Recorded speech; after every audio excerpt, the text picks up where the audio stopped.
Mathieu Fernandez avait bâti une vie de solitude dans son ranch jusqu'au matin où il trouva un nouveau-né dans son écurie, accompagné d'un mot affirmant que l'enfant était son fils. Alors qu'il lutte pour découvrir la vérité, une rencontre inattendue le force à affronter le passé et à embrasser un avenir qu'il n'avait jamais imaginé. Où regardez-vous depuis aujourd'hui? Le soleil du matin se répandait sur les vastes champs du ranch Pinheiros, où le bétail paissait paisiblement sur fond de montagnes lointaines. Mathieu Fernandez se tenait sur le porche de sa grande ferme, sirotant son café noir comme il le faisait chaque matin à 6 heures précises. À 45 ans, il avait le beau visage buriné d'un homme qui avait passé la plus grande partie de sa vie en plein air. Peau bronzée, mâchoire forte et cheveux foncés désormais parsemés de mèches argentées aux tempes. « Une autre belle journée, n'est-ce pas, monsieur ?» dit Carlos, son régisseur de ranch depuis 15 ans, s'approchant avec un presse-papiers à la main. Mathieu hocha la tête. « Comme hier, et j'espère demain. » Il aimait la prévisibilité de sa vie. Après des années de chaos en ville, la routine tranquille de son ranch était devenue son sanctuaire. Carlos se racla la gorge. La nouvelle livraison de nourriture est arrivée, et le docteur Martinez arrive à midi pour examiner les juments gestantes. Bien, je serai dans le pâturage sud ce matin. La clôture a besoin d'être réparée. Mathieu posa sa tasse vide et se dirigea vers les écuries. L'imposante structure en bois abritait 30 de ses chevaux de prix. L'odeur douce du foin et le son familier des chevaux se déplaçant dans leur stalle l'accueillirent. C'était son endroit préféré. Sur toute la propriété de 5000 acres. Ici, parmi ces magnifiques animaux, Mathieu trouvait plus de paix qu'il n'en avait jamais eu parmi les gens. Il prit une fourche, prêt à commencer ses tâches matinales, lorsqu'un son l'arrêta, faible mais indubitable. Un cri, aigu et délicat. Mathieu se figea. Ce n'était pas le son d'aucun animal qu'il connaissait. Le cri se répéta cette fois un peu plus fort. Il le suivit jusqu'à l'arrière de l'écurie, jusqu'à une stalle vide, remplie de foin frais. Là, blotti dans un lit de paille improvisé, se trouvait un petit paquet enveloppé d'une couverture bleu clair. « Qu'est-ce que c'est que ça ?» murmura-t-il en s'agenouillant. La couverture bougea légèrement et le cri devint plus clair. D'une main tremblante, Mathieu retira le bord de la couverture pour révéler un petit visage aux joues roses et aux yeux fermés. Un bébé, un nouveau-né, avec une touffe de cheveux foncés. Mathieu regarda autour de lui, déconcerté. « Allô ?» appela-t-il. « Y a-t-il quelqu'un ?» Seul le bruissement des chevaux lui répondit.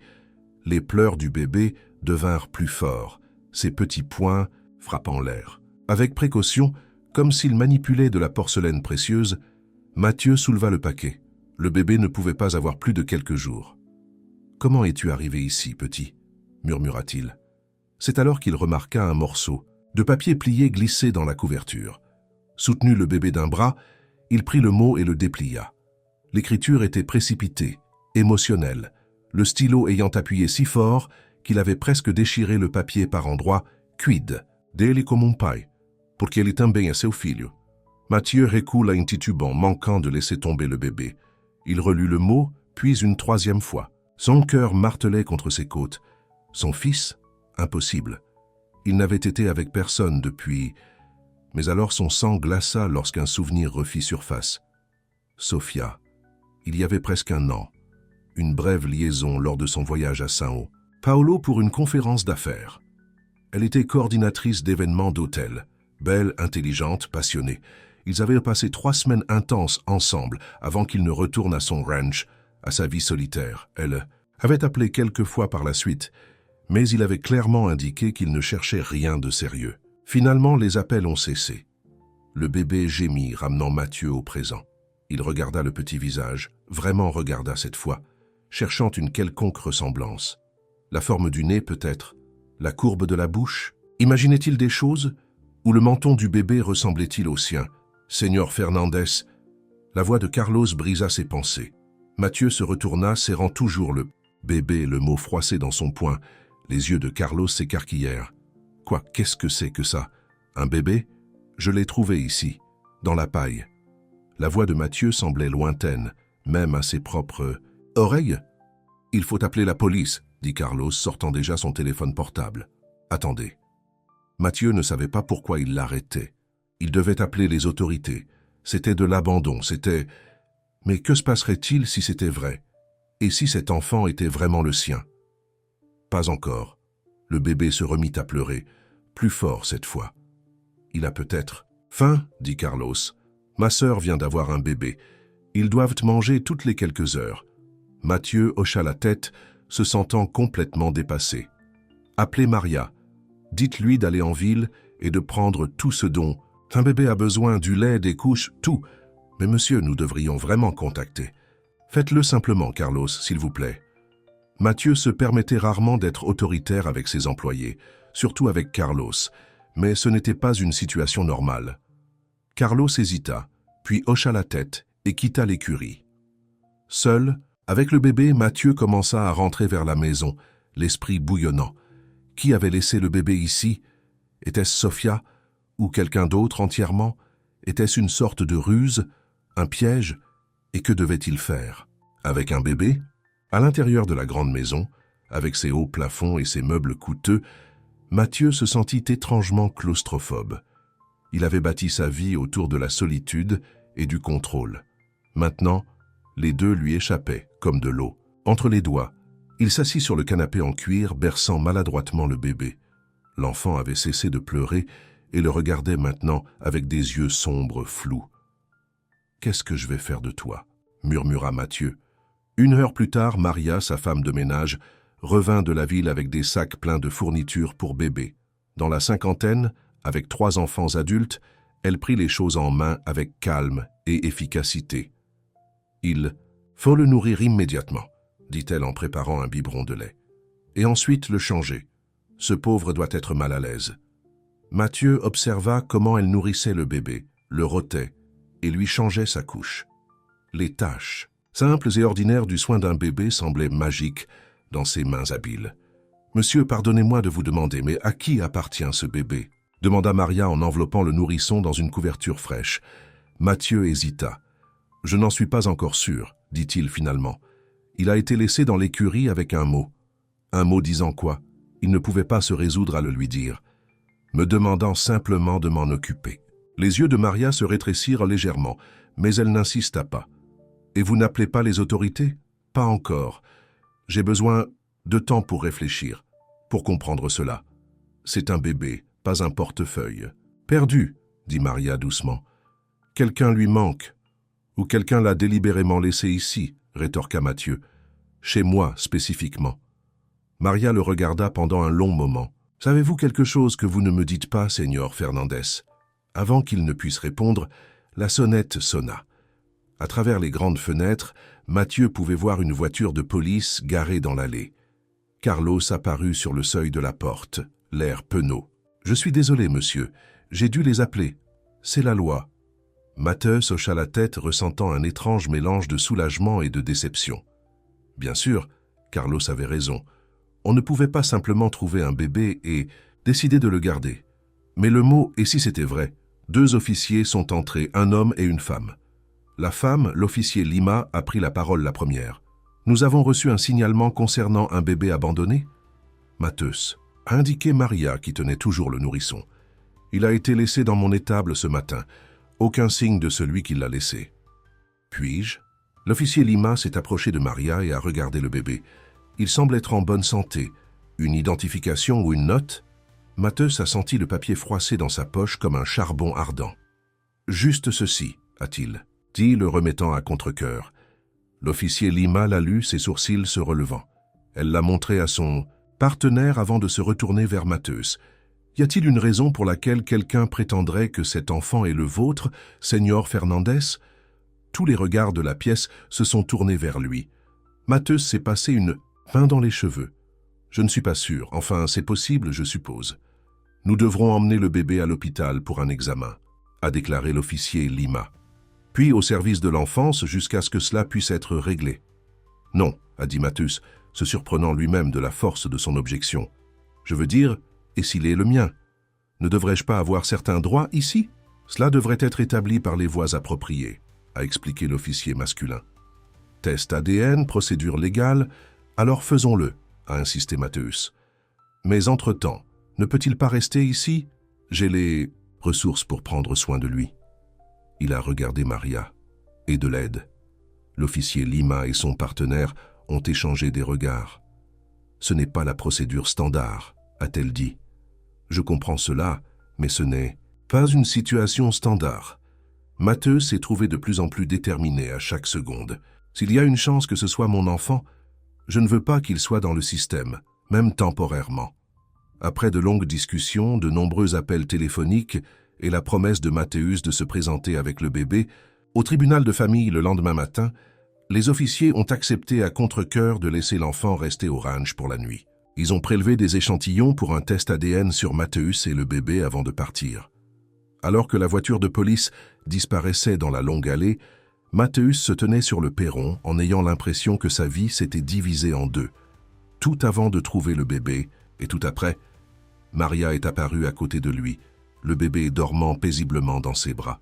« Comment allez-vous l'appeler » a-t-elle demandé doucement. « L'appeler ? Je ne sais même pas s'il est le mien. Chaque enfant mérite un nom, Seigneur, et quelque chose me dit que vous en avez déjà un en tête. » Mathéus a regardé le petit visage. Contre toute logique, il avait un nom en tête. « Lucas », a-t-il dit doucement. « Le nom de mon père. » Maria a souri. « Lucas Fernandez, cela sonne bien. » Ce soir-là, après que Maria soit rentrée chez elle et que Carlos soit retourné dans sa maison sur la propriété, Mathéus s'est assis dans le salon avec Lucas, dormant dans un berceau acheté à la hâte. La maison qui avait toujours semblé si confortablement vide semblait maintenant différente. Plus pleine, plus chaleureuse d'une certaine manière. Son téléphone a sonné, brisant le silence. C'était son avocat, Jorge, qui rapportait son appel précédent. « Mathéus, quelle est cette urgence concernant un bébé? Votre message n'était pas très clair. » Mathéus a expliqué la situation du mieux qu'il a pu, y compris la note, et ses soupçons concernant Sofia. « Avez-vous essayé de contacter cette femme ?» a demandé Jorge. « J'appelle le numéro que j'avais pour elle toute la journée. Il est débranché. » Et l'hôtel où elle travaillait? On dit qu'elle avait quitté son poste il y a 8 mois. Aucune information de transfert. Jorge a soupiré. Eh bien, les résultats du test ADN devraient être disponibles dans quelques jours. Cela nous dira au moins si vous êtes le père. Mais même si vous l'êtes, nous devons toujours établir ce qui s'est passé. Pourquoi elle a abandonné l'enfant de cette façon? Je sais, a dit Mathéus. Mais Jorge, voici le problème. Je pense que je veux le garder. S'il est le mien, je veux dire. Il y a eu une longue pause. Mathéus, élever un enfant n'est pas comme élever des chevaux. C'est un engagement à vie. Je comprends ça. Comprenez-vous? Vous avez passé la dernière décennie à construire une vie spécialement conçue pour éviter les attachements et les responsabilités au-delà de votre travail. Les mots ont piqué parce qu'ils étaient vrais. Après son divorce chaotique avec Elena il y a 10 ans, Mathéus s'était retiré dans le ranch de sa famille et l'avait transformé à la fois en sa maison et en sa forteresse contre les enchevêtrements émotionnels. Peut-être qu'il est temps de changer, a dit Mathéus, se surprenant à nouveau. Lucas a bougé dans son sommeil, une petite main s'échappant de la couverture. Sans réfléchir, Mathéus a tendu la main et a laissé le bébé saisir son doigt. La prise, bien que faible, semblait étonnamment forte, significative. « Je vous verrai au tribunal demain », a dit Jorge. « Essayez de dormir un peu. » Mais le sommeil était impossible. Mathéus a passé la nuit à alterner entre regarder le bébé, respirer et à marcher dans le sol, son esprit tourbillonnant de questions. Qui avait laissé Lucas dans son étable? Était-ce vraiment Sofia? Pourquoi ne pas le confronter directement? Et la plus grande question de toutes, était-il prêt à devenir père du jour au lendemain? À l'aube, qui peignait le ciel dans des tons roses et or, Mathéus a fait une promesse silencieuse au bébé endormi. « Si tu es le mien, Lucas, je vais régler ça.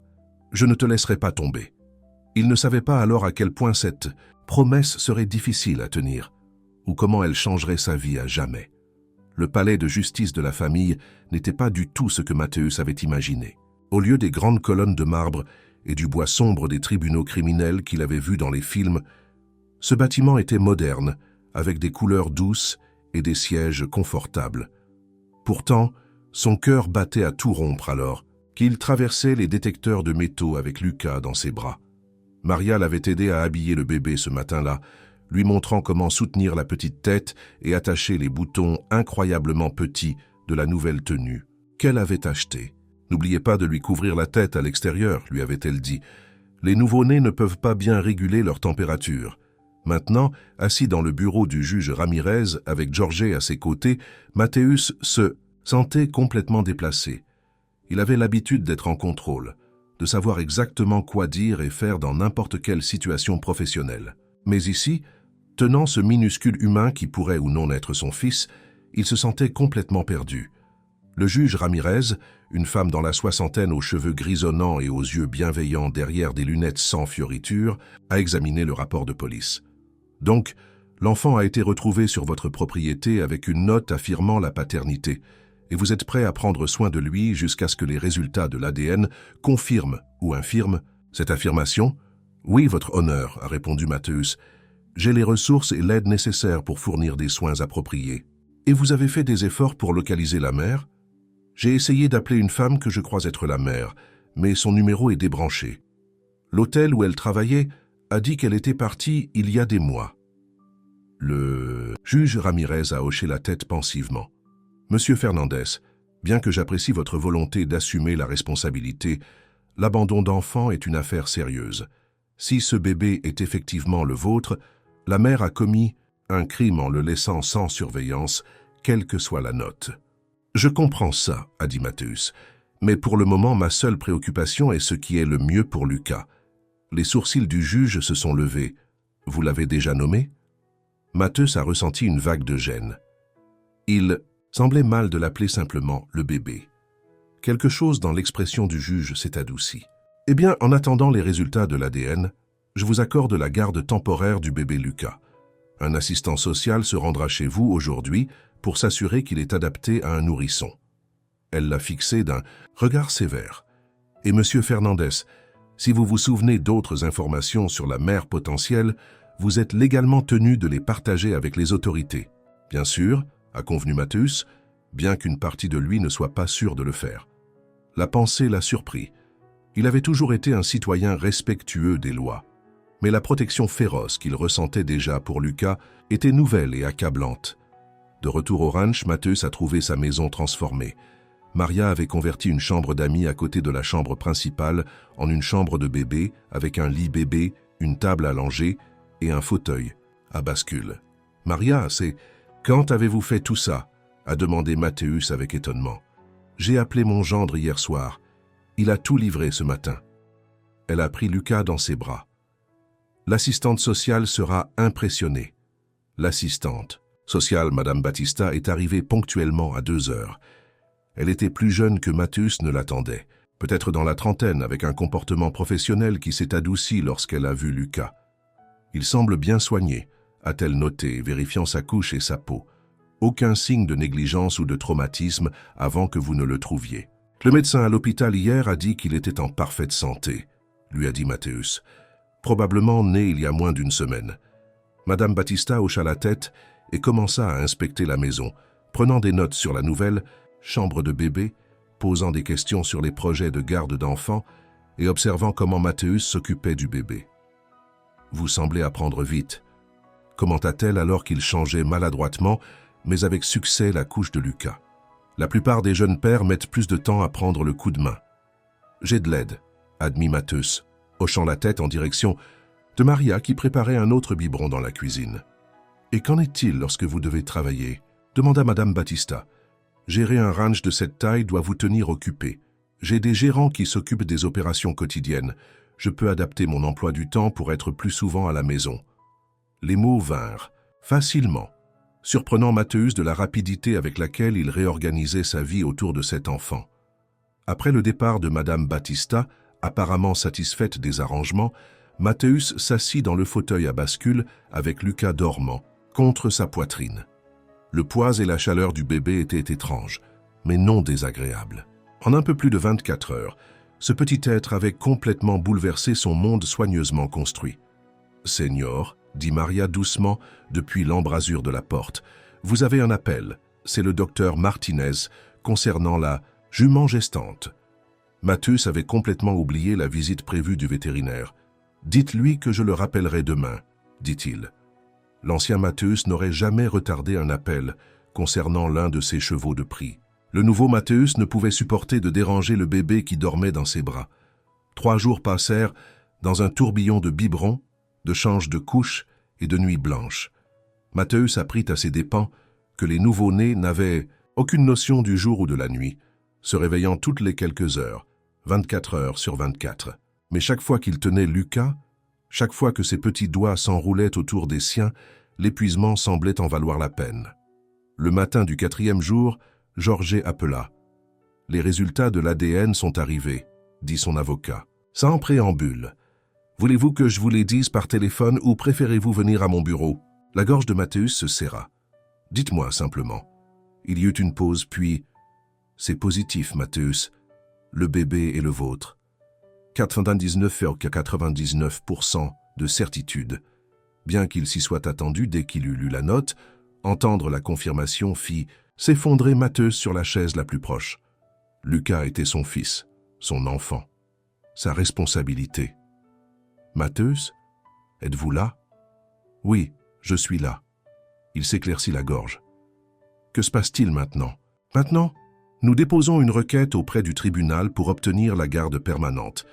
Étant donné que vous êtes le père biologique et que la mère a abandonné l'enfant, cela devrait être simple. Mais quoi? Mais si la mère est retrouvée, elle peut aussi avoir des droits selon les circonstances de l'abandon. Les autorités sont toujours en train d'enquêter. » Après avoir raccroché, Mathéus alla dans la chambre de bébé où Lucas dormait paisiblement. Dans son berceau, son fils. La merveille de cela le frappa de nouveau. Il n'avait jamais prévu d'avoir des enfants après son divorce. Helena les avait désirés désespérément, mais il avait toujours remis cela à plus tard, prétendant qu'il devait être plus stable financièrement, plus installé. La vérité était qu'il avait eu peur. Peur d'échouer, peur de devenir comme son propre père distant et critique. Maintenant, en regardant Lucas, ces vieilles peurs refirent surface. Et s'il n'était pas fait pour être père? Et s'il ne pouvait pas donner à cet enfant ce dont il avait besoin? La sonnette interrompit ses pensées. Carlos se tenait sur le porche, l'air mal à l'aise. « Monsieur, il y a quelqu'un au portail principal qui demande à vous voir. Une femme. Elle dit qu'elle est la mère du bébé. » Mathéus eut l'impression de recevoir un coup de poing dans l'estomac. A-t-elle donné un nom? Sofia Alvarez. C'était donc elle. Le flot d'émotions était vertigineux. La colère qu'elle ait abandonné leur enfant, le soulagement d'avoir enfin des réponses, la peur qu'elle puisse prendre Lucas. « Laissez-la entrer », dit Mathéus, sa voix plus dure qu'il ne l'avait prévu. Carlos hocha la tête et partit. Mathéus arpentait le salon, l'esprit en ébullition. Que lui dirait-il? Que pouvait-elle bien dire pour expliquer qu'elle avait laissé leur nouveau-né? Dans une écurie. 15 minutes plus tard, une petite voiture bleue arriva à la maison. Mathéus observa par la fenêtre une femme en descendre, mince avec de longs cheveux noirs attachés en queue de cheval. Elle avait l'air plus mince qu'il ne s'en souvenait, fatiguée, sa beauté autrefois vibrante ternie par l'épuisement. Quand elle frappa timidement à la porte, Mathéus prit une profonde inspiration avant de l'ouvrir. Sofia se tenait devant lui, ses yeux noirs, grands et appréhensifs. Pendant un instant, aucun des deux ne parla. « Va-t-il bien » demanda-t-elle enfin, sa voix à peine plus qu'un murmure. « Il va bien » répondit froidement Mathéus. « Grâce à vous. » « À quoi pensiez-vous, Sofia ? Laisser un nouveau-né dans une écurie. Il aurait pu mourir. » Elle sursauta à son ton. « Je me suis assuré qu'il avait chaud. Je savais que vous le trouveriez rapidement. Vous vérifiez toujours les chevaux dès le matin et je n'avais pas le choix. » « Pas le choix ? Il y a des hôpitaux, des casernes de pompiers, des lois sur les lieux sûrs. Vous auriez pu venir directement me voir. » « Aurais-je pu ?» Sa voix s'éleva légèrement. « Après la fin de notre relation, vous m'avez fait très clairement comprendre que vous ne vouliez rien avoir à faire avec moi. » Mathéus passa une main dans ses cheveux avec frustration. « Je parlais de la relation, Sofia, pas d'un enfant. Pourquoi ne m'avez-vous pas dit que vous étiez enceinte ? » « J'ai essayé, » dit-elle simplement. « Vous avez bloqué mon numéro. » Après le 3e appel. Et quand je suis allé à votre hôtel à Rio il y a 6 mois, votre assistant a dit que vous ne vouliez pas me voir. Le souvenir lui revint, son assistant mentionnant qu'une ancienne employée de l'hôtel demandait à le voir. Il avait supposé qu'il s'agissait d'une recommandation professionnelle et avait dit à son assistant de s'en occuper. Aurait-ce été Sofia qui essayait de lui parler du bébé? Vous auriez quand même dû trouver un moyen, insista Mathéus. bien que sa colère soit maintenant tempérée par la culpabilité. Je sais. Des larmes jaillirent de ses yeux, mais j'avais peur, et j'étais seule, et ma famille. Elle s'interrompit, détournant le regard. Avant que Matthäus ne puisse répondre, un cri vint de la chambre de bébé. La tête de Sophia se leva brusquement, ses yeux suivant le son. « Puis-je le voir ?» demanda-t-elle hésitamment. Matthäus voulait refuser, la punir pour ce qu'elle avait fait. Mais la douleur et le désir dans ses yeux étaient réels. Il hocha la tête sèchement et la conduisit à la chambre de bébé. Sophia poussa un léger soupir lorsqu'elle vit Lucas. Elle s'approcha du berceau lentement, comme si elle avait peur qu'il ne disparaisse. « Il est si beau !» murmura-t-elle, les larmes coulant maintenant librement sur ses joues. « Il m'a tellement manqué. » Ces paroles laissèrent Matthäus perplexe. « Il vous a manqué? Vous l'avez abandonné. » Elle se tourna vers lui, son expression un mélange de douleur et de défi. « Je ne voulais pas, j'ai dû. » « Qu'est-ce que cela signifie, Sophia? Que s'est-il passé ?» Elle se mordit la lèvre, luttant visiblement pour savoir s'il fallait lui dire « Ma famille a découvert que j'étais enceinte. Mon père, il est très traditionnel, très religieux. » Quand je n'ai pas voulu lui dire qui était le père, parce que je savais qu'il exigerait que nous nous marions, il a menacé de me déshériter. Elle essuya une larme. Je pensais pouvoir gérer ça seule. Mais ensuite, j'ai perdu mon nouvel emploi quand ils ont découvert que j'étais enceinte, et puis mon appartement. L'histoire se répandit peu à peu. Comment elle avait caché sa grossesse à sa famille, le plus longtemps possible. Comment son père lui avait donné un ultimatum lorsqu'il l'avait découverte, épouser le père ou quitter leur maison. Comment elle avait choisi de partir, pensant qu'elle pouvait gérer seule. Comment tout s'était effondré au cours des derniers mois de sa grossesse. J'ai accouché dans un hôpital public, dit-elle doucement. Toute seule. Je n'avais nulle part où aller, pas d'argent. L'assistante sociale a parlé d'adoption. Sa voix se brisa. Je ne pouvais pas le supporter. Je savais que vous aviez ce ranch, que vous étiez riche. J'ai pensé que Lucas aurait une meilleure vie avec vous qu'avec moi en ce moment. Matthäus écouta en silence, sa colère cédant progressivement la place à un mélange complexe d'émotions, de la pitié pour ce qu'elle avait enduré. La colère persistait face au risque qu'elle avait pris avec la vie de leur fils. Et autre chose, un respect à contre-cœur pour son courage à venir ici maintenant. « Pourquoi êtes-vous revenu ?» demanda-t-il. « Parce que je n'arrivais pas à rester loin, » admit-elle. « Parce que même si je savais qu'il serait en sécurité avec vous, je ne pouvais pas supporter de ne pas savoir s'il allait bien si vous l'aviez accepté. » Elle leva les yeux vers lui, vulnérable et déterminée à la fois. « Je veux faire partie de sa vie, Matthäus. Je sais que je ne le mérite pas après ce que j'ai fait, mais je suis sa mère. Je l'aime. » Les pleurs du bébé devinrent plus forts. Sans réfléchir, Matthäus souleva Lucas du berceau, le berçant avec expertise après des jours de pratique.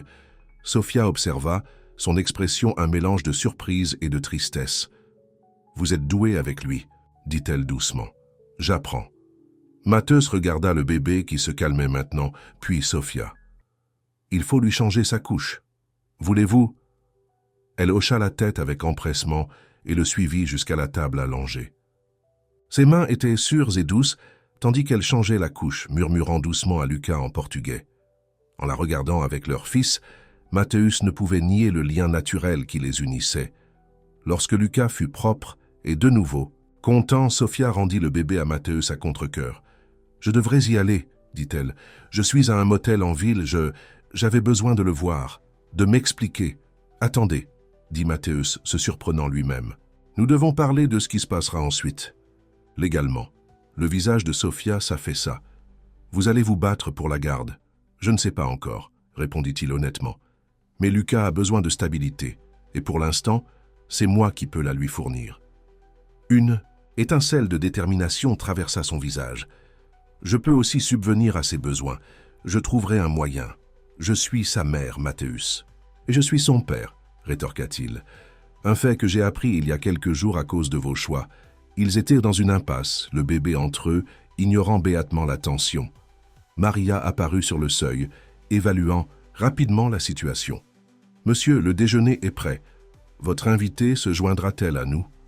Matthäus regarda Sophia, remarquant à nouveau à quel point elle semblait maigre. « Oui, » décida-t-il. « Elle le fera. » Autour d'un repas simple de poulet grillé et de légumes, Ils poursuivirent leur conversation prudente. Sophia expliqua qu'elle cherchait du travail dans la ville voisine depuis 2 jours. « Je veux être près de Lucas, dit-elle.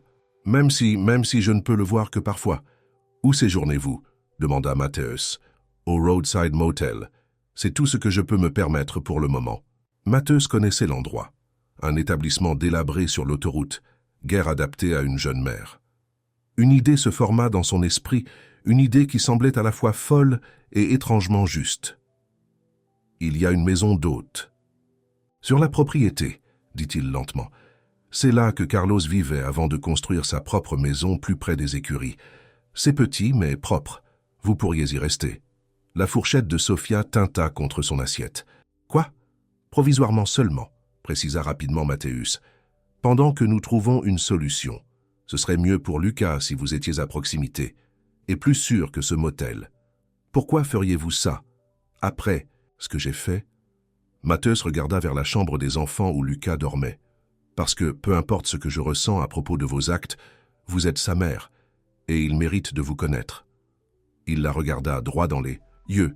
« Mais je veux être clair, je n'abandonne pas la garde. Nous devrons trouver une solution légalement. » Sophia hocha lentement la tête. « Je comprends, et merci. Je ne m'attendais jamais. » Elle s'arrêta submergée par l'émotion. Au coucher du soleil sur le ranch ce soir-là, Matthäus se tenait sur le porche en regardant Carlos aider Sophia à déplacer ses quelques affaires dans la maison d'hôte. La situation était loin d'être résolue, mais pour la première fois depuis qu'il avait trouvé Lucas, Matthäus sentit qu'ils allaient vers quelque chose qui pourrait fonctionner, quelque chose qui plaçait les besoins de leur fils en premier. À l'intérieur, Lucas dormait paisiblement, ignorant les adultes compliqués qui essayaient de démêler leur vie autour de lui. Quoi qu'il arrive ensuite, Matthäus savait une chose avec certitude. Sa vie ne serait plus jamais la même. Et pour la première fois depuis des années, cela ne semblait pas si mauvais. 2 semaines passèrent avec une routine incertaine qui s'installait au Ranch Pinheiros. Chaque matin, Sophia venait à la maison principale pour aider avec Lucas.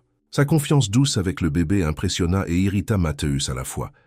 Alors qu'il était encore en difficulté avec les attaches des couches et qu'il luttait pour obtenir la bonne température du lait maternisé, elle bougeait avec une grâce naturelle, anticipant les besoins de Lucas avant même qu'il ne pleure. « Vous faites ça sembler si facile », commenta Matthäus un matin en la regardant apaiser Lucas avec une douce berceuse. Sophia sourit, le premier sourire sincère qu'il avait vu depuis son retour. « Ce n'est pas facile. Je suis juste meilleure pour cacher ma panique. » Elle plaça le bébé maintenant calme dans son transat. En plus, j'avais de l'expérience avec mes jeunes cousins. Au fil des jours, Matthäus se retrouva à étudier Sophia lorsqu'elle ne regardait pas. Les cernes sous ses yeux avaient commencé à s'estomper. Elle avait pris un peu de poids, ses joues n'étaient plus aussi creuses. La cuisine de Maria avait clairement un effet. Malgré sa colère persistante face à la façon dont Sophia avait abandonné Lucas, Matthäus ne pouvait s'empêcher de remarquer comment elle regardait leur fils, avec tant d'amour et de désir que cela lui serrait, parfois la poitrine. C'était la même chose qu'il commençait à ressentir lui-même. Georges avait demandé la garde permanente, mais avait conseillé à Matthäus d'envisager une entente de coparentalité. Cela fera meilleure impression sur le juge si vous êtes prêt à collaborer avec la mère, avait-il expliqué. Surtout maintenant qu'elle fait des efforts. Un soir, après que Lucas eut été couché pour la nuit, Matthäus trouva Sophia assise sur les marches du porche de la maison d'hôte, regardant les étoiles. « Puis-je me joindre à vous ?» demanda-t-il. Elle hocha la tête, lui faisant de la place sur la marche. Ils restèrent un moment en silence, le chant des grillons étant le seul son. « J'ai parlé à mon avocat aujourd'hui, » dit finalement Matthäus. « Il pense que nous devrions essayer de conclure une entente de garde entre nous. » Sophia se raidit à côté de lui. « Quel genre d'entente ? Je ne sais pas encore. Mais j'ai réfléchi. » Il fit une pause, rassemblant ses pensées. « Lucas a besoin de nous deux. Je ne veux pas le vous enlever. » Ses yeux s'écarquillèrent de surprise. « Vraiment ? Après ce que j'ai fait ? Ce que vous avez fait était mal, » dit fermement Matthäus. « Mais je comprends mieux maintenant pourquoi vous vous sentiez piégé, et je vois à quel point vous l'aimez. » Des larmes jaillirent de ses yeux. « Je l'aime plus que tout. Alors nous devons trouver une solution, pour lui. » Avant qu'elle ne puisse répondre, une voiture apparut sur la longue allée. les phares fendant l'obscurité. Il était tard pour des visiteurs, presque 9 heures. « Attendez-vous quelqu'un » demanda Sophia. Matheus secoua la tête, se levant. « Restez ici, je vais vérifier. » Il se dirigea vers la maison principale, tandis que la voiture, une berline noire de luxe, s'arrêtait. Sa confusion se transforma en choc lorsque la portière arrière s'ouvrit et qu'une femme en sortit, ses cheveux blonds attrapant la lumière du porche. « Bonjour, Matheus, » dit-elle d'une voix froide et familière. « Surprise de me voir ?»« Elena » réussit-il à dire, le nom de son ex-femme semblant étrange sur sa langue après tant d'années. « Que faites-vous ici ?»« Elena Santiago, anciennement... » Fernandez ressemblait exactement à ce dont il se souvenait. Parfaitement habillé de vêtements de créateur, pas un cheveu de place, sa beauté intacte à 42 ans. La vue d'elle lui rappela un flot de souvenirs douloureux. « Une vieille amie ne peut-elle pas rendre visite ?» demanda-t-elle, souriant de cette manière étudiée qu'il connaissait si bien autrefois. Lorsqu'il ne répondit pas, elle soupira de façon dramatique. « Très bien. La vérité est que j'ai entendu la rumeur la plus fascinante à São Paulo, que mon ex-mari a soudainement un bébé. Je devais voir par moi-même. » Matheus se raidit. « Comment avez-vous entendu parler de ça ? Oh, s'il vous plaît. Votre famille fréquente toujours les mêmes cercles sociaux que la mienne. Les nouvelles voyagent. » Elle jeta un coup d'œil autour de lui vers la maison. « Alors c'est vrai ? Vous êtes devenu père ? Quelle est la chanceuse qui a enfin réussi à apprivoiser l'éternel célibataire ?» Avant que Matheus ne puisse répondre, il aperçut Sophia s'approchant d'eux avec hésitation, la curiosité peinte sur son visage. Elena suivit son regard. « Ça, c'est elle ?» Elle observa Sophia de la tête aux pieds, notant son jean et son t-shirt simple, l'absence de maquillage. « Pas vraiment votre genre habituel, n'est-ce pas ?»« Elena, assez, » dit Matheus sèchement. « Pourquoi êtes-vous vraiment là ?» Le sourire de son ex-femme vacilla légèrement. « Des affaires, en fait. Mon père est intéressé par l'achat de terrain dans cette région. Quand j'ai appris que vous aviez une propriété à proximité, j'ai pensé combiner les affaires, avec un petit rattrapage. » Elle se tourna vers Sophia, lui tendant une main manucurée. Elena Santiago, l'ex-femme de Matheus. Sophia sembla surprise, mais prit la main qui lui était offerte. Sophia Alvarez. « Charmante, » dit Elena, bien que son ton ne suggérât rien de tel. « Et où est le bébé ? J'aimerais voir ce petit miracle qui a transformé Matheus Fernandez en père de famille. »« Il dort, » répondit Matheus sèchement. « Et il est tard, Elena, quelles que soient vos affaires, elles peuvent attendre demain. » Elena leva un sourcil parfaitement dessiné. « Toujours aussi hostile. Ne vous inquiétez pas, j'ai réservé une chambre au Grand Hôtel en ville. Je reviendrai demain. » Elle se retourna pour regagner sa voiture, puis fit une pause. « Oh, et Matheus, mon père vous fera une offre très généreuse pour cet endroit. Vous devriez la considérer. Un ranch est difficilement l'environnement idéal pour élever un enfant. » Après son départ, Sophia regarda Matheus d'un air interrogateur. « Votre ex-femme se pointe juste maintenant comme... »« Ça, ce n'est pas une coïncidence, » dit Matheus sombrement.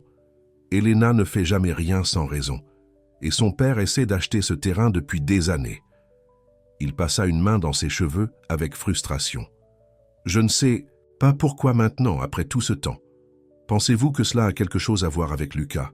demanda Sophia. L'idée lui était déjà venue à l'esprit. « Je ne vois pas comment cela pourrait être, mais avec Elena, tout est possible. » Cette nuit-là, Matheus ne put dormir.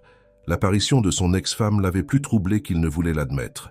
Leur divorce avait été amer, Elena exigeant la moitié de tout, y compris le ranch qui appartenait à sa famille depuis des générations. Finalement, elle s'était contentée d'une importante somme d'argent, mais son père, un puissant promoteur immobilier, n'avait jamais cessé d'essayer d'acquérir la propriété. Le lendemain matin, Matheus était dans la cuisine en train de prendre son café lorsque Maria arriva, l'air préoccupé. « Seigneur, il y a une femme à la porte. Elle dit qu'elle est la grand-mère du bébé. » Matheus faillit s'étouffer avec son café. « Quoi ?» Avant que Maria ne puisse expliquer, une femme petite et corpulente aux cheveux grisonnants la poussa et entra dans la cuisine. Son visage était marqué par l'âge et l'inquiétude, ses yeux sombres, si semblables à ceux de Sophia, brillaient d'émotion. « Où est ma fille ?» demanda-t-elle en portugais. « Où est mon petit-fils, maman ?» Sophia apparut dans l'embrasure de la porte, Lucas dans les bras. Son visage était devenu pâle de surprise. « Sophia !» La femme âgée se précipita en avant, sa colère momentanément oubliée en voyant le bébé. « Oh mon Dieu, laisse-moi le voir. » Sophia laissa hésitamment sa mère prendre Lucas, qui regarda le nouveau visage avec des yeux curieux. « Il est magnifique, » murmura la femme, les larmes coulant sur son visage. « Si parfait !» Elle leva les yeux vers Sophia d'un air accusateur. « Comment as-tu pu nous cacher ça? Ta propre famille. Vous savez pourquoi, maman, dit Sophia doucement. Papa a clairement indiqué que je n'étais pas la bienvenue si je ne me mariais pas. C'était avant que nous sachions que tu avais réellement eu le bébé, avant que tu ne disparaisses. » Sa mère berça doucement Lucas, étudiant ses traits. « Il ressemble à ton frère quand il était bébé. » Elle se tourna vers Mattheus, semblant vraiment le remarquer pour la première fois. « Et vous devez être le père, le riche éleveur, Mattheus Fernandez. » Oh, confirma-t-il, lui tendant la main. « Et vous êtes » Isabella Alvarez. Elle ignora sa main. « Pourquoi ma fille vit-elle dans une maison d'hôte pendant que vous êtes dans ce manoir? Pourquoi n'êtes-vous pas mariée ?»« Maman, s'il te plaît, intervint Sophia. Ce n'est pas comme ça. Mattheus n'a appris l'existence de Lucas qu'il y a 2 semaines. Quand je... » Elle hésita. « Quand elle a quoi ?» demanda Isabella. Mattheus vit la honte et la peur sur le visage de Sophia et prit une décision en une fraction de seconde. « Quand elle me l'a apporté, dit-il tranquillement. Nous avions perdu contact et je ne connaissais pas la grossesse. Sophia séjourne dans la maison d'hôte pendant que nous cherchons ce qui est le mieux pour Lucas. » Isabella sembla sceptique, mais n'insista pas. « Et quelles sont vos intentions maintenant, monsieur Fernandez ?» Avant que Mattheus ne puisse répondre, la sonnette sonna de nouveau. Cette journée devenait rapidement un défilé de visiteurs indésirables. Maria alla répondre, revenant avec une expression exaspérée. « C'est Madame Santiago encore, monsieur. » Mattheus maudit silencieusement sa chance. Elena, face à la mère de Sophia, était la dernière chose dont il avait besoin. Elena entra dans la pièce comme si elle la possédait encore, puis s'arrêta net devant la scène familiale qui se présentait à elle. Sophia, Mattheus, Isabella et le bébé. Mais quelle chaleureuse réunion de famille, dit-elle, sa voix ruisselant de sarcasme. Ai-je interrompu quelque chose? Elena, ce n'est pas le moment, dit Mattheus fermement. Elle l'ignora, son regard fixé sur Lucas dans les bras d'Isabella. Alors voilà le fameux bébé, puis-je? Sans attendre la permission, elle se rapprocha pour regarder Lucas, son expression impénétrable. Il a votre menton, Mattheus, et les yeux de votre mère, je crois. Isabella rapprocha le bébé près d'elle, le protégeant. Et qui êtes-vous? Je suis Elena Santiago, la femme de Mattheus. Ex-femme, corrigea sèchement Mattheus. Elena fit un geste de la main pour montrer son désintérêt. Les détails. Elle sourit à Isabella. Et vous devez être la grand-mère maternelle. Quel plaisir de vous rencontrer. Mattheus vous a-t-il déjà parlé de son offre généreuse? Isabella fronça les sourcils. Quelle offre? Mattheus sentit son estomac se nouer. À quel jeu jouait Elena? Oh, il ne l'a pas fait, continua Elena, toute fausse innocence. Mattheus a proposé d'acheter la garde complète du bébé, une somme assez considérable, d'après ce que j'ai entendu, assez pour que la mère puisse commencer une toute nouvelle vie ailleurs. Elle regarda Sophia avec une fausse sympathie. Ne vous a-t-il pas dit que c'est pourquoi il vous laisse rester ici, pour négocier les termes? C'est un mensonge, dit Mattheus les dents serrées. Je n'ai jamais fait une telle offre. Sophia regarda entre eux la confusion et la douleur dans les yeux. Est-ce vrai? Avions-vous l'intention de me racheter?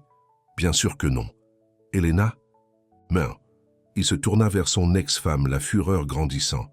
Pourquoi fais-tu ça? Le masque parfait d'Elena se fendilla, révélant un aperçu de l'amertume sous-jacente. Parce que tu m'as tout pris quand tu as choisi ce ranch plutôt que notre mariage. Et maintenant tu penses pouvoir jouer aux familles heureuses. Elle rit, un son froid et cassant. Tu échoueras à ça comme tu as échoué avec moi. Tu es trop égoïste pour être père, Mattheus. Isabella, qui avait suivi cet échange avec une inquiétude croissante, prit soudainement la parole.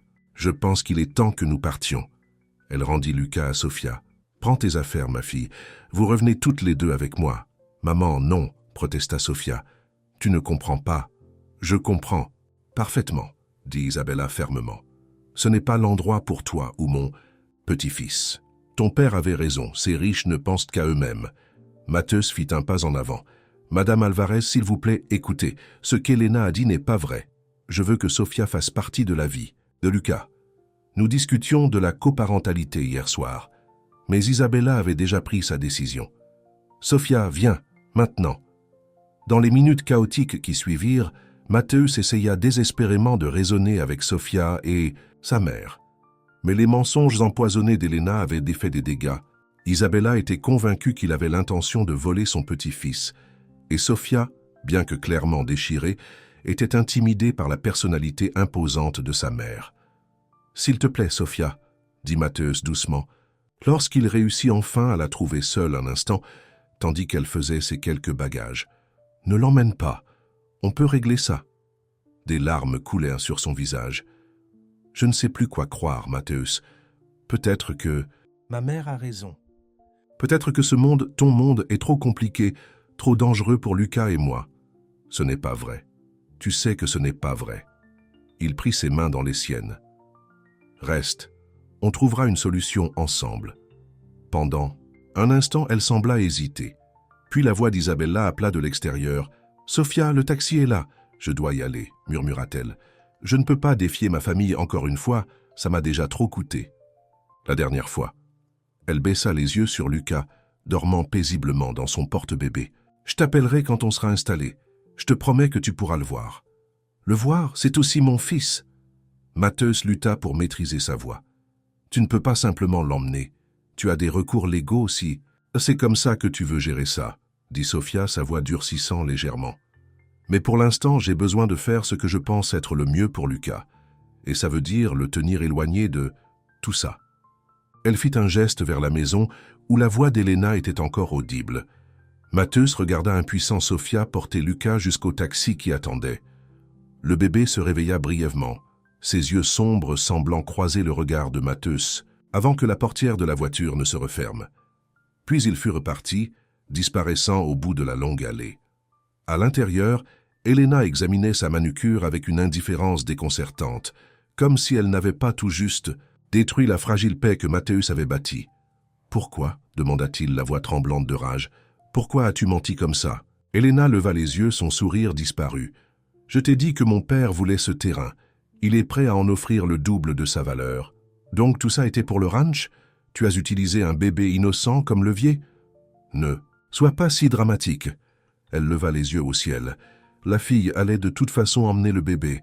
J'ai juste accéléré les choses. » Elle se rapprocha, sa voix s'adoucissant. « Matthäus, sois raisonnable. Tu n'es pas fait pour être père. Tu n'as jamais voulu d'enfant avec moi, tu t'en souviens. Toutes ces années où je t'ai supplié d'avoir une famille. » Le rappel le frappa comme un coup physique.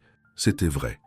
Il avait toujours repoussé le désir d'Elena d'avoir des enfants, prétendant qu'ils n'étaient pas prêts, que le moment n'était pas opportun. Maintenant, il se demandait s'il n'avait tout simplement eu peur. « C'était différent, dit-il, bien que les mots sonnaient creux même à ses propres oreilles. « Je suis différent maintenant. » Elena rit doucement. « Les gens ne changent pas autant, chérie. Vends le ranch, prends l'argent, laisse cette fille élever son bébé en paix. » Elle tendit la main pour toucher son visage, mais il recula brusquement. « C'est pour le mieux, Matthäus. Tu le sais. » Après qu'Elena soit enfin partie, promettant de revenir avec l'offre officielle de son père, Matthäus resta assis seul dans la maison soudainement vide. Le silence était assourdissant après des semaines de pleurs de bébé et de la douce voix de Sophia chantant des berceuses. Les jouets de Lucas étaient encore éparpillés sur le sol du salon. Ses minuscules vêtements étaient encore accrochés dans la chambre d'enfant. Matthäus ramassa un petit cheval en peluche qui avait été le jouet préféré de Lucas, ressentant une douleur dans sa poitrine si profonde qu'elle lui coupait le souffle. Comment cela avait-il pu arriver? Comment? Était-il passé d'un célibataire endurci à un père à se vide en quelques semaines seulement? Maria le trouva là, tenant toujours le jouet. « Ils sont partis ?» demanda-t-elle doucement. Il hocha la tête, incapable de parler. « Que ferez-vous maintenant, Seigneur ?» Matthäus leva les yeux, la détermination remplaçant le désespoir dans ses yeux.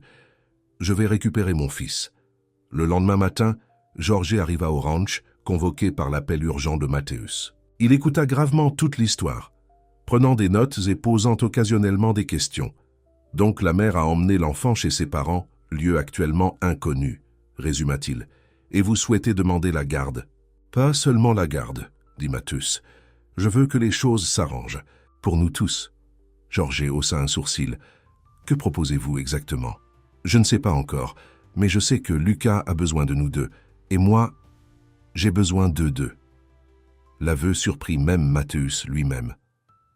C'est tout un changement de cœur pour l'homme qui m'avait dit un jour qu'il ne se marierait plus jamais, observa Georges. Je ne parle pas de mariage, dit rapidement Mathéus. Juste une vraie famille, quelle que soit sa forme. Georges prit quelques notes supplémentaires, puis ferma son carnet. La première étape est de les localiser. Avez-vous des informations sur la famille de Sofia? Où ils vivent? Mathéus réalisa avec frustration combien de peu il connaissait réellement Sofia. Leur brève liaison d'il y a 1 an avait été passionnée, mais superficielle. Et pendant les 2 semaines où elle était restée au ranch, ils avaient en parlé de Lucas, des arrangements pratiques, mais rarement de sa vie avant. Je sais que son nom complet est Sofia Alvarez. Sa mère est Isabella Alvarez. C'est à peu près tout. Ce n'est pas beaucoup, admit Georges. Mais j'ai des contacts, on va les trouver. Après le départ de Georges, qui promit de commencer les recherches immédiatement, Mathéus se rendit aux écuries. Les odeurs et les sons familiers l'avaient toujours réconforté auparavant. Mais aujourd'hui même, ce sanctuaire semblait vide. Carlos le trouva là brossant l'un des chevaux de gestes mécaniques. « Monsieur, je connais peut-être quelque chose qui pourrait t'aider », dit son manager hésitamment. Mathéus leva les yeux. « Qu'est-ce que c'est ?» Lorsque j'aidais Madame Alvarez à emménager dans la maison d'hôte, j'ai vu un carnet d'adresses tomber de son sac. Il y avait une photo à l'intérieur, une photo de famille avec une adresse écrite au dos. Je m'en souviens parce qu'elle était à Belo Horizonte, où vit mon cousin. L'espoir jaillit en Mathéus. Vous vous souvenez de l'adresse? Pas exactement, mais c'était rue des Fleurs. Et il y avait aussi un nom d'entreprise, Boulangerie Alvarez. Ce n'était pas grand-chose, mais c'était un début. Mathéus remercia Carlos et appela immédiatement Georges avec les nouvelles informations. Plus tard dans la soirée, alors qu'il était assis sur la véranda en regardant le coucher du soleil, Mathéus s'est permis d'imaginer ce que ce serait que d'avoir Sofia et Lucas de retour au ranch, pas comme des invités temporaires, pas comme un arrangement légal, mais comme une vraie famille. L'idée ne le terrifiait plus. Au lieu de cela, elle comblait un vide qu'il n'avait même pas reconnu jusqu'à présent. Son téléphone sonne, interrompant ses pensées. C'était Jorge. On les a trouvés, dit son avocat sans préambule. Boulangerie Alvarez, rue des Fleurs à Belo Horizonte. C'est une entreprise familiale qui existe depuis 30 ans. Le père de Sofia, Antonio Alvarez, la dirige avec ses 2 fils. Et Sofia? Lucas? Ils séjournent à la maison familiale derrière la boulangerie. Mon contact a confirmé avoir vu une jeune femme avec un bébé. Mathéus ressentit une vague de soulagement si puissante qu'elle le fit tourner la tête. « J'y vais. Maintenant. » « Mathéus, attendez, » avertit Jorge. « Vous précipiter pourrait aggraver les choses. Laissez-moi d'abord les contacter officiellement, organiser une rencontre. » Mais Mathéus avait déjà pris sa décision. Plus d'attente, plus de messages par avocat. Il s'agit de mon fils, notre fils. J'ai besoin de parler à Sofia face à face. Alors que le soleil disparaissait sous l'horizon, Mathéus fit un petit sac et demanda à Carlos de préparer la voiture. Le trajet jusqu'à Belo Horizonte prendrait près de 5 heures, mais il s'en fichait. Tous ceux qui comptaient l'attendaient là-bas, et cette fois il ne les laisserait pas partir sans se battre. Les rues de Belo Horizonte étaient calmes aux premières heures du matin lorsque Mathéus conduisit lentement dans le quartier, à la recherche de la rue des Fleurs. Il avait conduit toute la nuit, ne s'arrêtant qu'une fois pour prendre un café, trop anxieux pour se reposer. Son GPS le dirigea enfin vers une rue étroite bordée de petites entreprises, la plupart encore fermées à cette heure-ci. La boulangerie Alvarez se dressait au coin de la rue, son auvent bleu et blanc délavé par le soleil. Derrière, Mathéus aperçut une modeste maison à 2 étages, des jardinières ornant les fenêtres. Les lumières étaient déjà allumées à l'intérieur de la boulangerie, malgré l'heure matinale. Il gara sa voiture de l'autre côté de la rue, soudainement incertain. Que comptait-il faire exactement? Frapper à leur porte à 6 heures du matin et exiger de voir son fils. Cela ne ferait certainement pas bonne impression sur la famille de Sofia, mais il ne pouvait plus supporter d'attendre, pas quand Lucas était si près. Alors qu'il hésitait, la porte de la boulangerie s'ouvrit, et un homme d'âge moyen, portant un tablier couvert de farine, sortit pour balayer l'entrée. Il avait les yeux de Sofia et la même détermination dans la mâchoire. Il devait s'agir d'Antonio Alvarez, son père. Mathéus prit une profonde inspiration et sortit de sa voiture. « Bonjour », appela-t-il en portugais. « Êtes-vous monsieur Alvarez ?» L'homme leva les yeux instantanément sur la défensive. « Qui demande ? Je m'appelle Mathéus Fernandez. » Il vit la reconnaissance briller dans les yeux d'Antonio, suivi de colère. « J'aimerais parler à Sofia, s'il vous plaît. » Antonio se redressa, sa prise sur le balai se resserrant. « Elle ne veut pas vous parler. Nous non plus. Quittez ma propriété. S'il vous plaît, je veux juste voir mon fils. »« Votre fils ?» Antonio rit amèrement. « Où étiez-vous quand ma fille était enceinte, seule? Où étiez-vous lorsqu'elle a accouché avec seulement des infirmières pour la soutenir? Maintenant, soudainement, il est « votre fils ?»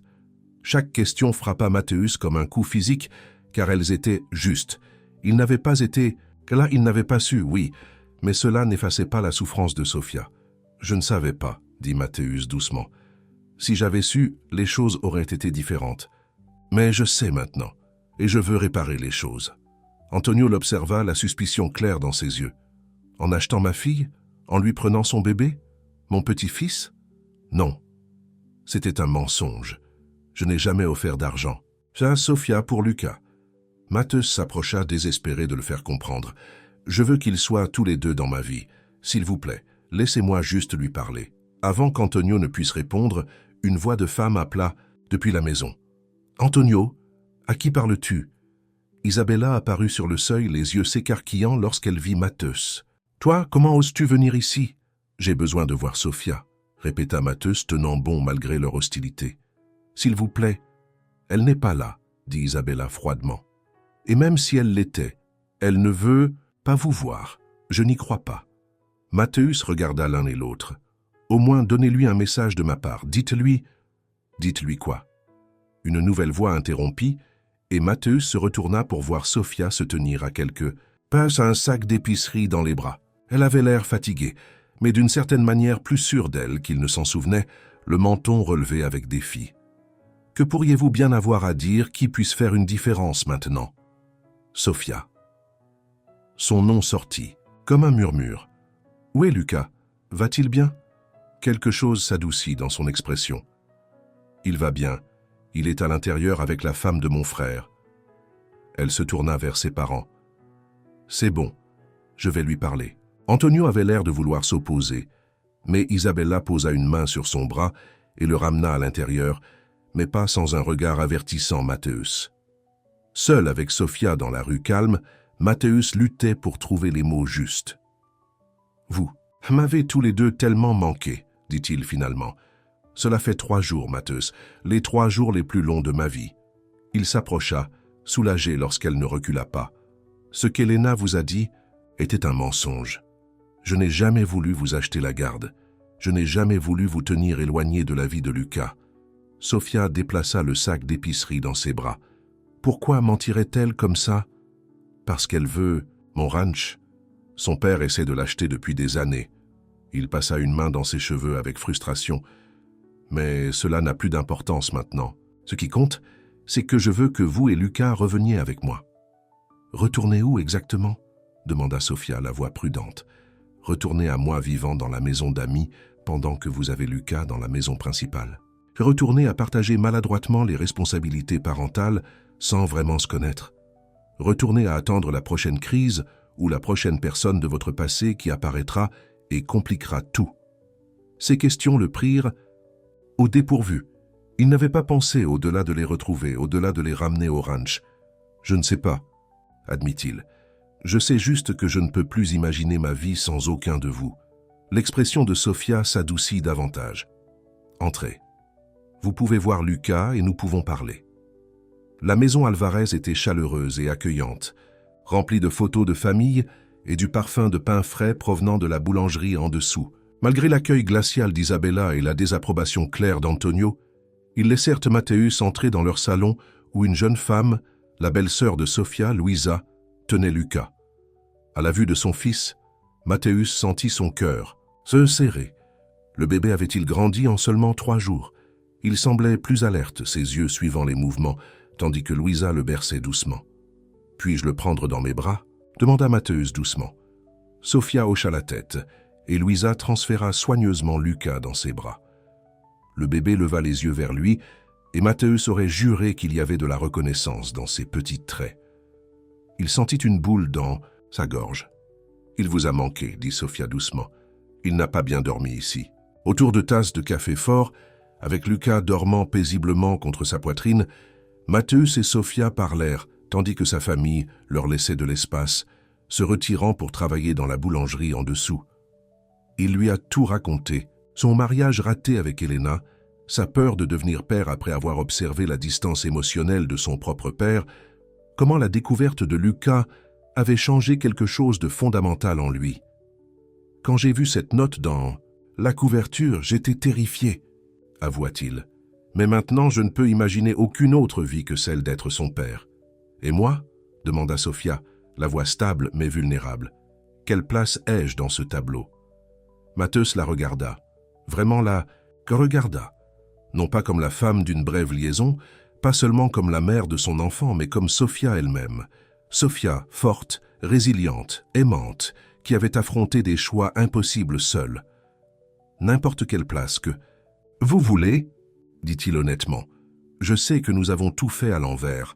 Nous nous connaissons à peine et nous avons déjà un fils ensemble. Mais ces dernières semaines au ranch, vous regardant avec Lucas, vous parlant sur la véranda le soir, j'ai senti quelque chose grandir entre nous. Quelque chose qui pourrait être réel si nous y donnions une chance. » Les yeux de Sophia se remplirent de larmes. « Je l'ai senti aussi. Mais j'avais peur d'espérer, peur que vous ne me supportiez que pour Lucas. Jamais, » dit Mathéus fermement. « Je vous admire, Sophia. Votre force, votre courage, la façon dont vous aimez notre fils. Je veux mieux vous connaître. Je veux voir si ce que je ressens pourrait devenir quelque chose de plus. » Elle essuya une larme. « Et qu'en est-il de votre vie? Votre ranch? Votre monde si différent du mien? On trouve une solution ensemble, jour après jour. » Il déplaça doucement Lucas vers son autre bras. « Le ranch a amplement de place pour nous tous, pas avec vous dans la maison d'amis, mais avec nous tous dans la maison principale, en famille. Quelle que soit la forme que prendra cette famille. Mes parents n'aimeront pas ça, avertissait-elle. Ils sont très traditionnels. Alors nous devrons leur montrer qu'il existe différentes manières de construire une bonne famille, a déclaré Mathéus. Et peut-être qu'un jour, si les choses évoluent entre nous, comme je le pense, nous pourrons envisager des arrangements plus traditionnels également. Les yeux de Sophia s'écarquillèrent légèrement. Parles-tu de mariage? Je parle de possibilités, a précisé Mathéus, de ne rien exclure. Simplement parce que nous avons fait les choses dans un ordre inhabituel. Un soupçon de sourire toucha ses lèvres. Quand vous le dites comme ça, le bruit de l'ouverture de la porte d'entrée les interrompit. Antonio entra, son expression toujours sévère mais moins hostile qu'avant. « Vous deux discutez depuis des heures, remarqua-t-il. Avez-vous pris des décisions ?» Sophia regarda Mathéus, puis son père. « Je pense que Lucas et moi allons retourner au ranch. » Le froncement de sourcils d'Antonio s'approfondit.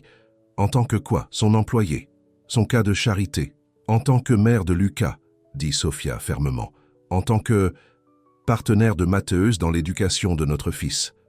Le reste, on verra bien. Et quelle garantie avez-vous » pressa Antonio. « Que se passe-t-il s'il se lasse de jouer à la famille ?»« Papa, s'il te plaît !»« C'est une question légitime, » interrompit Mathéus. Il tendit Lucas à Sophia avec précaution et se leva pour faire face à son beau-père. « Seigneur Alvarez, je comprends vos inquiétudes. Je n'ai pas encore gagné votre confiance. Mais je vous donne ma parole que je prendrai soin de Sophia et de Lucas. Je subviendrai à leurs besoins, je les protégerai et je les respecterai.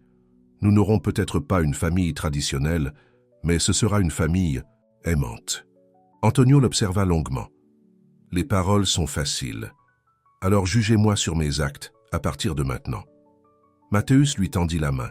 « Je vous demande une chance de faire mes preuves, non seulement auprès de Sophia et de Lucas, mais aussi auprès de vous et de votre famille. » Après ce qui sembla une éternité, Antonio prit sa main. Son étreinte était ferme, son regard inébranlable. « Si vous faites du mal à ma fille ou à mon petit-fils, il n'y a nulle part sur terre où vous pourrez vous cacher de moi. Je comprends, » dit Mathéus solennellement, « et je n'attendrai rien de moins. » Ce soir-là, au coucher du soleil, Mateusz aida Sofia à ranger ses affaires et celles de Luca dans sa voiture. Isabella s'était suffisamment radoucie pour préparer un panier de nourriture pour leur voyage, comprenant du pain frais et des pâtisseries de la boulangerie. « Vous les ferez venir en visite, dit-elle, plus comme un ordre qu'une demande. « Bien sûr, promit Mateusz. Quand Sofia le voudra et aussi pour les fêtes. Luca doit connaître sa famille ici. » Après des adieux larmoyants et de nombreux câlins de dernière minute pour le bébé, ils reprirent enfin la route du ranch. Luca dormait paisiblement dans son siège auto et Sofia était assise à côté de Mateusz, l'air à la fois nerveuse et pleine d'espoir. « Êtes-vous sûr de cela ?» demanda-t-elle alors que les lumières de Belo Horizonte s'éloignaient derrière eux. « De nous ?» Mateusz tendit la main pour prendre la sienne. « Je n'ai jamais été aussi sûr de rien dans ma vie. Le voyage de retour fut long, mais rempli de conversations, alors qu'il commençait le véritable travail de faire connaissance. Sofia lui raconta son enfance à la boulangerie, ses rêves d'aller à l'université un jour, son amour des livres et de la musique. Mateusz partagea des histoires de son enfance au ranch, sa relation compliquée avec son père décédé, sa passion pour l'élevage de chevaux. Au moment où ils arrivèrent au ranch de Pinheiros tard dans la nuit, quelque chose avait changé entre eux. Un fondement se formait, bâti sur des espoirs partagés pour leur fils et une appréciation croissante l'un pour l'autre. Maria les attendait malgré l'heure tardive. Elle accueillit Sofia avec une chaleureuse étreinte et emmena Luca qui dormait à la crèche, pendant que Mateusz montrait à Sofia sa nouvelle chambre. Non pas la maison d'hôte, mais une belle suite dans la maison principale, en face de la crèche. « Est-ce que ça vous convient ?» demanda-t-il soudainement anxieux. « On peut changer tout ce que vous n'aimez pas. » Sofia observa la pièce élégante avec ses grandes fenêtres donnant sur les pâturages. « C'est parfait, » dit-elle doucement. « Merci. Reposez-vous, » dit Mateusz. « Demain est le premier jour de notre nouvelle vie. » Cette nouvelle vie commença lentement, avec de petits pas et des ajustements des deux côtés. Sofia apporta chaleur et vie à la maison de Belo, ranch autrefois austère. Elle remplit les pièces de fleurs des jardins, joua de la musique pendant qu'elle cuisinait aux côtés de Maria, et commença un petit potager derrière la cuisine. Mateusz se retrouva à attendre avec impatience de rentrer des écuries chaque jour, sachant qu'il trouverait son fils et Sofia qui l'attendaient. Le soir, ils s'asseyaient ensemble sur le porche, regardant le coucher du soleil pendant que Luca dormait à proximité dans son berceau.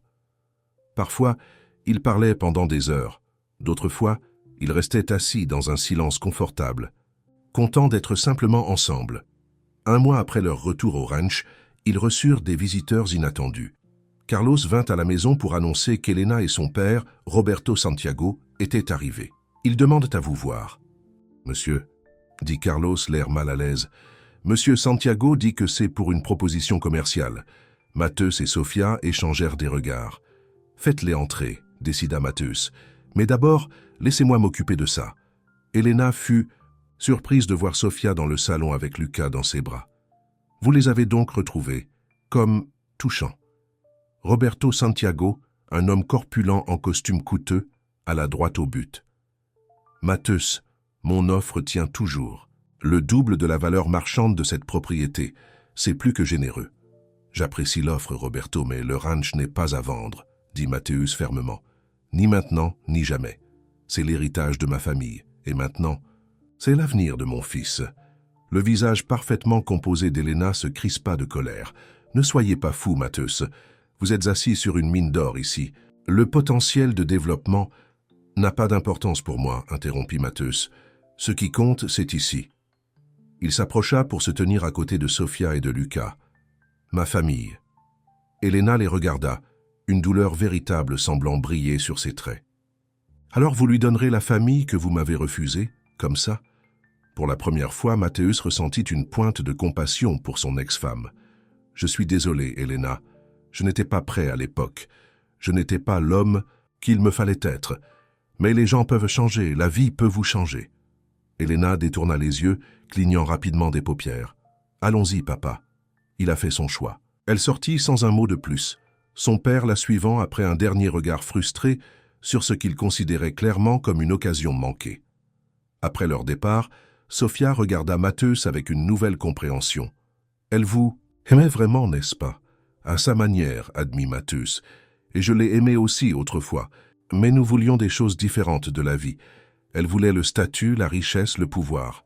Moi, je voulais juste la paix, termina Sofia pour lui. Une vie simple. Plus si simple maintenant, dit-il en souriant à Lucas, qui lui tendait le doigt. Mais meilleure, bien meilleure. Au fil des saisons, leur relation évolua. Ce qui avait commencé comme un partenariat pour le bien de leur fils s'approfondit en une affection véritable, puis en amour. Ils découvrirent des valeurs partagées sous leurs différents horizons. Un amour de la famille, une forte éthique, de travail, l'honnêteté, la loyauté. Leurs différences, la réserve de Matthäus et l'expressivité de Sofia, sa prudence et sa spontanéité, se complétaient plutôt qu'elles ne se heurtaient. 6 mois après que Lucas eut été laissé, dans l'écurie, Matthäus emmena Sofia faire une promenade spéciale jusqu'à une colline dominant tout le ranch. C'était son endroit préféré, où les fleurs sauvages poussaient en abondance et où la vue s'étendait sur des kilomètres. « Je voulais vous emmener ici parce que c'est là que je viens réfléchir, pour prendre des décisions importantes, dit-il alors qu'ils étendaient une couverture sur l'herbe. Lucas, maintenant assez âgé pour s'asseoir seul, jouait joyeusement avec un cheval en peluche entre eux. « Et quelle décision prenez-vous aujourd'hui » demanda Sofia, sa voix légère mais ses yeux sérieux. Matthäus prit sa main dans la sienne.